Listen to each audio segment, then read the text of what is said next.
If there is any lesson I have learned by studying over 500 great organizations, corporate organizations in the world, it is that never run away from a crisis. Never let a crisis go to waste.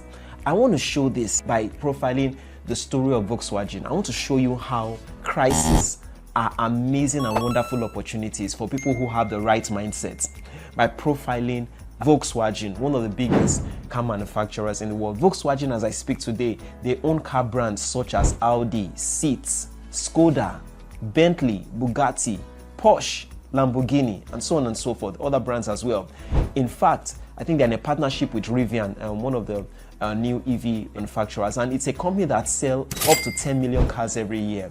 It's a company that is one of the major pillars of the German economy, which is one of the best economies in Europe and the world. So let's look at this. Now, Volkswagen built themselves to becoming an institution by understanding and taking advantage of crisis. Hey, wait, stop the tape. We have some breaking news right here. I'm going to be facilitating one of the most impactful trainings on reprogramming the subconscious coming up real soon. Subconscious mind is programmed in childhood but can be reprogrammed in adulthood or at any other time. One more time.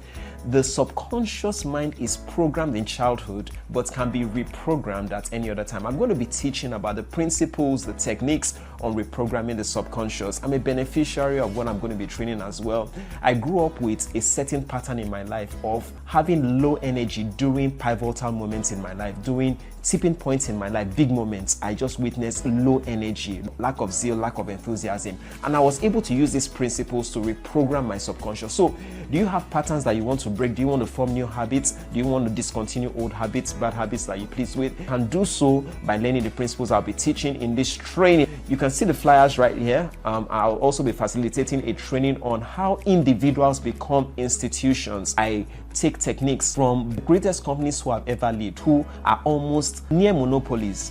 Companies like Volkswagen, Toyota, great companies. I chronicle those companies and show you how individuals who started those companies eventually created corporations that are now institutions. It's an amazing training for anybody who wants to become pivotal in any leadership capacity, even if you're a parent, for anybody at all. An amazing training. So these two trainings are coming up real soon. As you can see on the flyers, they are for the month of May. Scan the QR code for more details. Do have an amazing day and bye for now.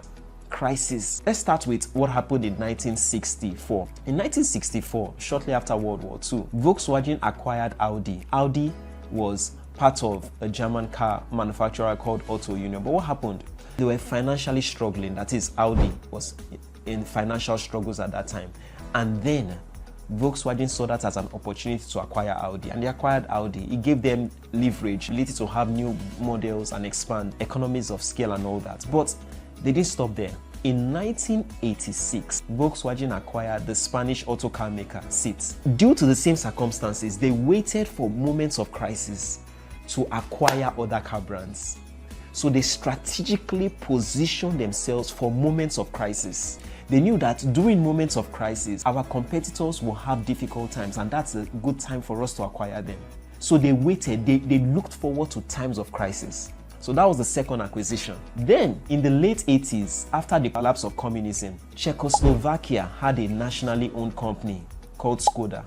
And they were transiting from a nationalist economy to a market-driven economy. And after the collapse of communism, another crisis, Skoda was up for sale. Guess what Volkswagen did? They acquired Skoda. Simple. And then guess what? A few years after that, Lamborghini lost its owner, Federico Lamborghini. He passed away. And guess what?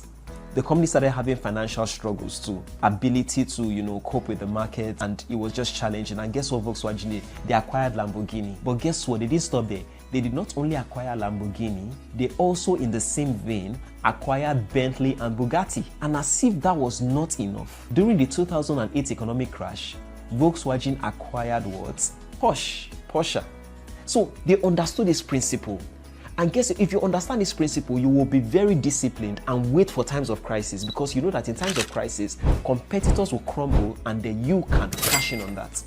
I hope you learned from this lesson that great minds never run away from a crisis. In fact, they look forward to crisis because they know that in times of crisis is an opportunity to expand, because complacent companies will crumble and the frugal ones will flourish. I hope this works well for you. Do have an amazing day and bye for now. Hi there, I'm Adekomi Olusonya, publisher of the Immersion Bible, and I will get you addicted to the Word of God, line upon line, precept upon precept. If you would like access to any of my books, products, or services, scan the QR code after this and you will have access to that. Kemi Sense, her love as always. Do have an amazing day and bye for now.